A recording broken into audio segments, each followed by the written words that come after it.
Nur Auni Hamzah binti Muhammad Hiz sebagai pengurus projek untuk produk kami yang bernama Smooth System IoT.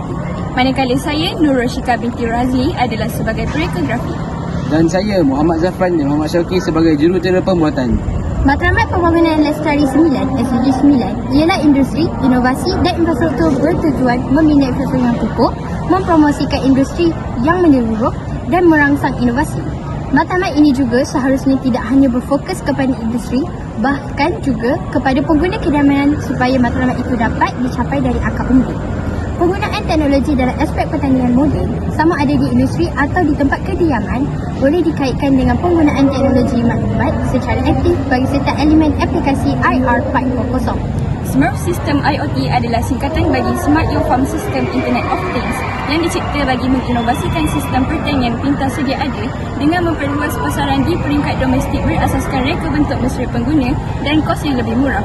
Inovasi ini menggunakan peranti modul Wi-Fi ESP8266 yang dapat membantu pengguna memantau suhu di sekeliling dan kelembapan tanah dengan menggunakan aplikasi Blink di telefon pintar dan komputer. Kebelakangan ini dilihat ramai yang berminat untuk menanam tanaman hiasan di dalam rumah dengan mengumpul pelbagai jenis pokok hiasan seperti snake plants yang kebiasaannya diletakkan di dalam rumah kerana corak dan warna kehijauannya yang cantik. Walau bagaimanapun, didapati penggemar pokok ini menghadapi masalah apabila mereka perlu meninggalkan kediaman dalam tempoh yang lama dan akibatnya tanaman ini tidak subur setelah lama tidak disiram.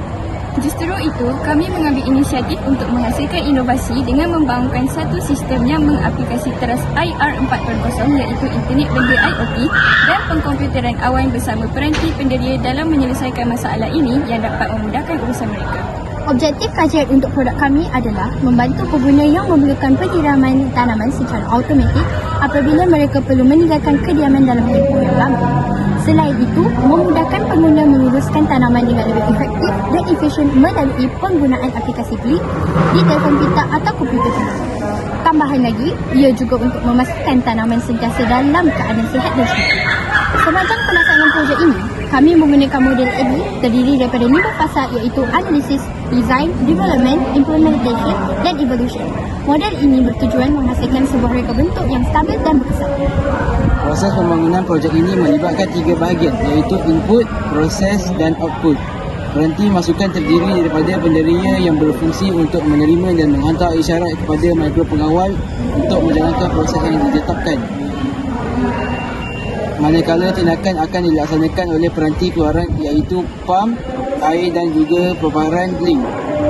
Data dan atau cara dibina dengan menggunakan aplikasi web iaitu Tinkercad dan dimaknai ke model ESP8266 menggunakan proses Arduino IDE. Mari kita lihat bagaimana produk ini beroperasi. Smart System IoT ini berfungsi apabila keadaan tanah menjadi kering atau dijulat kurang daripada 3 bulan. Pam air akan beroperasi dengan mengepam air dari tangki dan mengalirkan air ke tanah sehingga kelembapan tanah mencapai tahap yang sepatutnya. Setelah kelembapan melepasi julat tersebut, pam akan berhenti secara automatik.